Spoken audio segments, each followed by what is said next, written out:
शलजम पालक की एक ऐसी मज़ेदार सी नई रेसिपी लेके आई हूँ जिसमें आप पालक को अगर मेरे तरीके से इस तरह बनाएँगे तो आपके शलजम पालक बहुत मज़ेदार बनेंगे, बिल्कुल ही डिफरेंट स्टाइल से बनाऊँगी। बिस्मिल्लाहिर्रहमानिर्रहीम।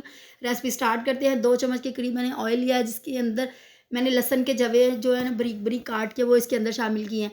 जब इसका थोड़ा-सा कलर चेंज हो जाएगा तो इसके अंदर हम 1 अदद जो है ना प्याज़ वो इसके अंदर डालेंगे काट के। जब प्याज़ का थोड़ा-सा कलर चेंज हो जाएगा तो तब हम इसके अंदर थोड़ा-सा पानी डाल देंगे ताकि जो हमारा लहसुन है वो ज़्यादा ब्राउन ना हो जाए। ये देखिए जब इस तरह का पॉइंट आ जाएगा तो इसके अंदर थोड़ा-सा पानी ऐड कर देंगे और साथ ही हमने इसके अंदर जो है ना चम्मच लगा के तो इसके अंदर मैंने अदरक और सब्ज़ मिर्चें डालनी। अदरक जो है ना वो मैंने कद्दूकस कर लिया है, ठीक है, इस तरह डालना। फिर इसके अंदर थोड़ा-सा नमक, दड़ा मिर्च, थोड़ी-सी हल्दी इसके अंदर चली गई है।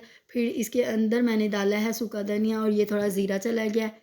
फिर लाल मिर्च का पाउडर, ठीक है। ये सारे स्पाइसेस डालने के बाद आप इसको अच्छे तरीके से मिक्स करेंगे।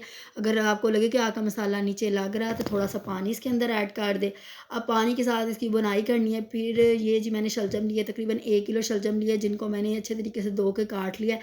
मसाला हमारा भुन गया है, ऑयल सेपरेट हो गया था और डालने के बाद अब बुनाई की बारी आती है कि आपने शलजम को कितनी देर भूनना है। तकरीबन 15 मिनट मैंने इनकी बुनाई की है। तो ये इस तरह के जब हो जाएँगे तो इसके अंदर 2 ग्लास पानी डाल के तो हमने इसको 10 मिनट के लिए हल्की आँच पे रख देना ताकि हमारे जो शलजम है वो गल जाए। ये जी हमारे शलजम गल गए हैं। इसमें थोड़ा-सा पानी रह गया था तो अब हम एक मदानी लेके तो इससे पीस लेंगे, ठीक है। आपको पता है शलजम जो है ना मैश किए हुए ही मज़ेदार लगते हैं, ठीक है। इस तरह साइडों से चम्मच लगाते जाएँगे और जो है हमारे मैश होते जाएँगे शलजम। अब बारी आती है जी पालक की। पालक मैंने तकरीबन 20 रुपए की ये पालक ली है 1 किलो जो है ना शलजम में, ठीक है। पालक को हमने अच्छे तरीके से धो के तो बॉयल करना है। बॉयल करते हुए तकरीबन हमने सिर्फ़ 5 मिनट बॉयल करना है, यानी पहला बॉयल जब इसमें आ जाएगा तो हम पालक को उतार लेंगे।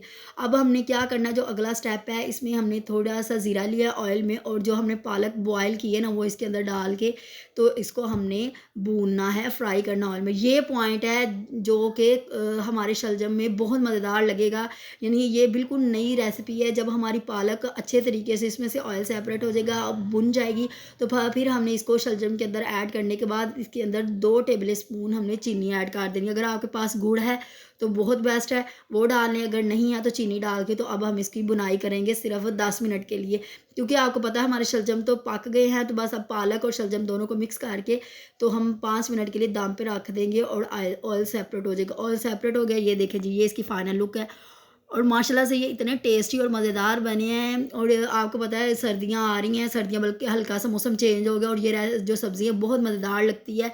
अगर आप इसको मकई की रोटी के साथ या वाइट चावलों के साथ खाएँ तो बहुत ही मज़ेदार लगती है। यकीनन आज की रेसिपी अच्छी लगी है तो लाइक शेयर ज़रूर कीजिएगा। ओके जी, अल्लाह हाफ़िज़।